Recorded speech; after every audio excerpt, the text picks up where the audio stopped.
No ar, o programa Você Melhor, com Gui Moreira. Ótima tarde de sábado para você, ligado aqui na RIC TV Record. Começa agora o Você Melhor comigo, Gui Moreira, o seu programa de saúde e bem-estar, com a participação dos grandes especialistas. Muito obrigado pela audiência. Estamos também em tempo real pela internet. Confira os destaques do programa de hoje.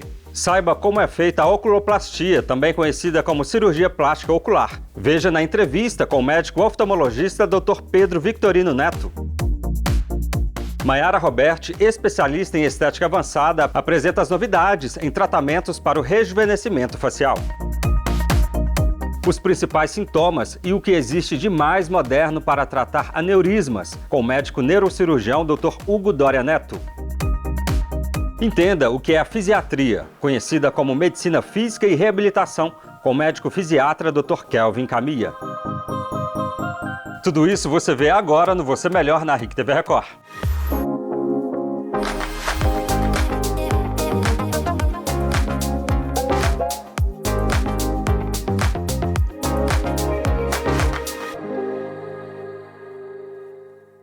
Casos de tumores, mau posicionamento das pálpebras e traumatismos podem ser tratados com a cirurgia plástica ocular. A oculoplastia tem o objetivo de restabelecer o equilíbrio funcional e estético da região dos olhos. O médico oftalmologista Dr. Pedro Victorino Neto explica os detalhes do procedimento. Vamos ver.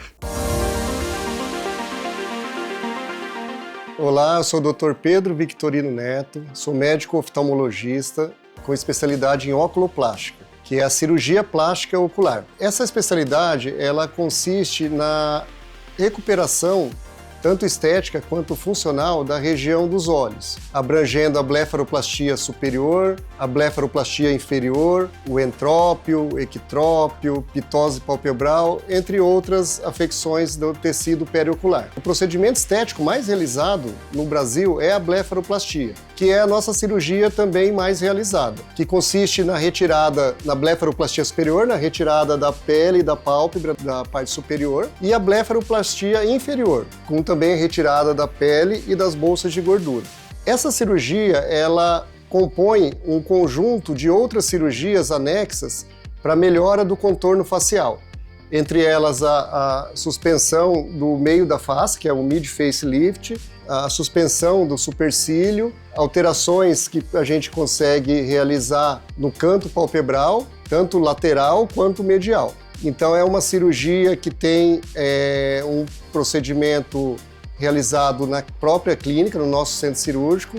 É uma cirurgia literalmente simples, anestesia local com sedação. A pessoa dorme, não vai perceber nada, demora mais ou menos 1 hora, 1h30. Não tem dor, é uma cirurgia que o pós-operatório as pessoas não referem dor e dá um resultado bem legal. As pessoas relatam que diminui aquele aspecto de cansaço, aquele aspecto de pálpebra caída, de pessoa que está com tristeza. Nas mulheres, ela esconde aonde passa a maquiagem, borra a maquiagem, é uma queixa bem comum entre as pessoas. Então é uma cirurgia tranquila e de resultado ótimo, sem cicatriz, que deixa o olhar bem mais destacado. E se você quiser esclarecer mais dúvidas, eu peço que siga a gente no Instagram, @Dr. Pedro Victorino Neto, que lá vão ter conteúdos para esclarecer todas as dúvidas pertinentes à cirurgia. Atualmente, um dos principais procedimentos utilizados para o tratamento do envelhecimento facial são os bioestimuladores de colágeno. As substâncias auxiliam na melhora do aspecto da face, minimizando os sinais do tempo, atenuando a flacidez e proporcionando uma pele mais uniforme. Confira! Para exemplificar como ocorre esse processo de envelhecimento facial, vou contar uma queixa que as minhas pacientes sempre chegam me falando no consultório. Maiara, me ajuda, meu rosto está derretendo. E é exatamente essa sensação que nós temos. Com o passar do tempo, nós vamos perdendo gordura facial, vai havendo reabsorção óssea, vamos também perdendo colágeno, tudo que dá sustentação para nossa face. Como nós vamos perdendo, a face vai como que derretendo e parando tudo aqui embaixo. Com isso, nós perdemos contorno facial e também volume em algumas estruturas da face. Aqui é importante ressaltar que para a gente obter esse rejuvenescimento facial, nós vamos precisar de um conjunto de procedimentos e não apenas um procedimento isolado. Mas entre os principais procedimentos, eu gosto de citar os bioestimuladores de colágeno e também tecnologias que estimulam essa produção de colágeno, como o ultrassom microfocado, a toxina botulínica, mais conhecida como Botox, o preenchimento com ácido hialurônico em pontos ali estratégicos da nossa face e também tecnologias como lasers que vão tratar ali a textura da pele, as manchinhas, melhorar a superfície da pele. Os bioestimuladores de colágeno são substâncias injetadas na pele de maneira minimamente invasiva que vão estimular as nossas células a produzirem o colágeno. Isso leva um tempinho. Por exemplo, se nós fizermos a aplicação hoje, o resultado final é daqui 3 meses. E a durabilidade média dessa poupança de colágeno formada é de 18 a 24 meses. Como resultado, nós temos uma pele mais firme, um leve efeito lifting e tudo isso com muita naturalidade. Para envelhecer bem, com uma pele bonita e saudável, nós precisamos levar em conta 5 fatores principais. Primeiro, o uso do filtro solar de maneira contínua e também evitar a exposição excessiva ao sol. Segundo, uma alimentação balanceada. Terceiro, dormir bem. Gente, dormir bem é fundamental para a saúde da pele. Quarto, evitar o uso excessivo de álcool e também cigarro. E quinto, e muito importante, investir em procedimentos estéticos preventivos, como os bioestimuladores de colágeno, que vão ali formar uma poupança de colágeno, e também a toxina botulínica para a prevenção das temidas rugas. Dor de cabeça intensa e repentina. Esse é um dos sinais mais alarmantes que pode indicar o rompimento de uma artéria cerebral. Confira quais são os principais sintomas e o que existe de mais moderno para tratar o aneurisma, com o médico neurocirurgião Dr. Hugo Doria. Doutor, para começar, conta pra gente quais os sintomas, do aneurisma. Então, Gui, o aneurisma é uma doença silenciosa, traiçoeira. Esse é o grande problema e por isso que a gente precisa estar sempre antenado. Ela só vai dar sintoma se o aneurisma romper, e aí já é um caso gravíssimo. Então, quando ele não rompe e cresce, aí depende muito da localização dele dentro do cérebro. Se ele estiver, por exemplo, próximo ao nervo da visão, o paciente pode ter um déficit visual. Se ele estiver, por exemplo, próximo à área da linguagem, o paciente pode ter um déficit de linguagem. Agora, ou um déficit visual, ou um déficit de memória. Agora, se ele for um aneurisma muito grande, ele pode dar até sintomas como isquemia cerebral, porque solta trombo do aneurisma e oclui. Então ele tem uma isquemia, vai investigar e descobre um aneurisma cerebral, o que é gravíssimo. Agora, doutor, tem um sintoma aí muito característico, que é a dor de cabeça. Está ligado aí diretamente a esse problema? Sim, Gui, ótima pergunta.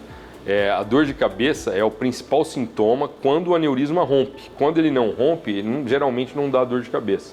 Até os pacientes vão ao consultório pela dor de cabeça e na investigação encontram o aneurisma. Mas quando ele rompe, é muito importante porque a dor de cabeça ela é súbita, ela é drástica, ela é muito intensa e às vezes vem até acompanhada de desmaio, crise convulsiva. Então essa dor de cabeça súbita ela é um sintoma alarmante para o paciente procurar o pronto-socorro de maneira imediata. Agora, doutor, todos esses aneurismas precisam ser operados ou não? Gui, a resposta é não. Essa pergunta é muito bacana porque é a pergunta que eu me fiz quando eu imaginei a tese do meu doutorado. E hoje ele já está publicado numa revista internacional chamada World Neurosurgery. Então, existem aneurismas que estão em locais protegidos do cérebro, principalmente na região que a gente chama de seio cavernoso. Quando eles são intracavernosos, eles não precisam ser operados ou tratados, porque eles não geram a possibilidade de ruptura. Agora, quando esses aneurismas estão fora do seio cavernoso, eles têm todo o risco de uma hemorragia subaracnoideia, que é a hemorragia do aneurisma cerebral. E ninguém quer ter uma hemorragia dessas, porque é a pior doença da vida. Então, ao identificar isso de maneira exata, foi um trabalho bem bacana, até com impressão 3D, que mostrou exatamente isso. Nós não precisamos operar os que são intracavernosos e precisamos tratar os que são extracavernosos. Doutor, para finalizar, conta pra gente o que há de mais moderno aí no tratamento dos aneurismas. Então, hoje nós temos microscópios neurocirúrgicos e que possibilitam para o cirurgião fazer acessos menores e, além desses acessos menores, nós conseguimos fazer angiografia intraoperatória, Outra coisa que é super bacana é a monitorização neurofisiológica. Nas minhas cirurgias, todos os pacientes têm a monitorização de todas as funções neurológicas durante a cirurgia. Então, o que também gera bastante sucesso para os procedimentos. Muito obrigado pela entrevista. Eu que agradeço, Gui. Obrigado a todos vocês. Vamos nos prevenir de aneurisma cerebral e hemorragia cerebral. De doenças ortopédicas a dores crônicas, uma especialidade da medicina com foco na prevenção, no diagnóstico e no tratamento de condições que causam limitações ao paciente. Entenda o que é a fisiatria, conhecida como medicina física e reabilitação, com o médico fisiatra Dr. Kelvin Camia. Dr. Kelvin, conta pra gente o que é a fisiatria. Bem, a fisiatria é uma especialidade médica, né? E como curiosidade, ela surgiu após as grandes guerras, né? Principalmente após a Segunda Guerra Mundial, lá nos Estados Unidos, devido aos veteranos de guerra que voltavam com algumas deformidades, incapacidades, né? Como amputados, lesões medulares, ficavam paraplégicos. Então isso ganhou bastante força lá nos Estados Unidos, esse processo de reabilitação. A fisiatria no Brasil vem aqui desde o final da década de 50. Nosso principal foco é a reabilitação dos pacientes, trazer a funcionalidade dos pacientes de volta, né? Por exemplo, um paciente que teve um acidente vascular cerebral, um AVC, ficou hemiplégico, com metade do corpo paralisado. Então o fisiatra tenta recuperar a função, né? O paciente perde um pouco o movimento dos braços, das pernas, então a gente tenta trabalhar, né, através de fisioterapia, terapia ocupacional, as prescrições dessas terapias e alguns outros procedimentos médicos também, para voltar à função do paciente e ganhar a maior independência possível para ele, né? O retorno de suas funções. Ou seja, é uma especialidade da medicina extremamente importante hoje em dia, né, doutor? Com certeza, né? E hoje em dia, muitos acidentes de moto, né? O paciente fica paraplégico ou tetraplégico, e a gente também trabalha com esse tipo de reabilitação, né? Os pacientes tentarem voltar à marcha, né? Voltarem a andar. E quais os problemas a fisiatria ela pode tratar? A fisiatria, a gente acaba tratando muito mais as consequências das doenças, né? A gente trata bastante consequências de doenças neurológicas, como o AVC, que comentei, ou então um paciente com lesão medular, né, que teve um trauma na medula, ficou tetraplégico ou paraplégico. A gente trata bastante também dor, né, que hoje em dia é a doença mais incapacitante que tem. Se você tem algum tipo de dor, seja uma dor de cabeça, uma dor no cotovelo, você vai deixar de fazer suas coisas no seu 100%, né? Vai ter uma dificuldade. Então a fisiatria vem para isso, para ajudar você a ganhar funcionalidade, você ter o seu 100% da sua performance e também melhorar a sua qualidade de vida. Doutor, agora conta pra gente, como é a sua abordagem no consultório?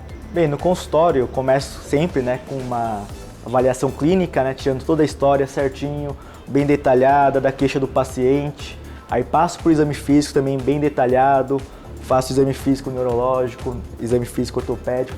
Obviamente, dependendo do problema, eu foco mais em um tipo de exame físico, né? Se o paciente vem mais por uma queixa de dor, uma lesão esportiva, vou fazer um exame físico mais direcionado para um exame físico mais ortopédico, né, mais direcionado aos membros. Se o paciente é um paciente que teve um AVC, eu vou focar mais no exame físico neurológico, né, para assim eu conseguir focar minha atenção e os cuidados no paciente.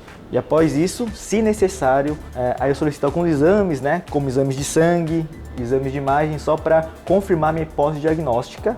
E a partir daí eu já traço todo um planejamento terapêutico para o paciente, que envolve desde alguns procedimentos que eu posso fazer no meu consultório, né, mas também sempre aliado a fisioterapia, terapia ocupacional, psicologia, porque a fisiatria é uma especialidade que lida muito com uma interface multidisciplinar. Então eu vou sempre pormenorizando todos os detalhes na consulta para que eu consiga individualizar o tratamento e fazer o melhor resultado para o paciente, né, promovendo maior qualidade de vida para ele. Dr. Kelvin, muito obrigado pela sua participação aqui no Você Melhor. Eu que agradeço o convite, Gui, por estar aqui no Você Melhor. E também, quem quiser marcar uma consulta comigo, vai estar meu contato do WhatsApp da clínica que eu trabalho. Pode entrar em contato. Sejam todos muito bem-vindos ao meu consultório e tenham um ótimo final de semana. O Você Melhor de hoje vai ficando por aqui. Obrigado pela sua audiência em todo o interior do Paraná. O programa é exibido também em Santa Catarina, Minas Gerais e São Paulo. Para rever, escaneie o QR Code que está aqui na tela. Você Melhor, os grandes especialistas passam por aqui. Nos vemos na próxima semana aqui na tela da RIC TV Record. Até lá!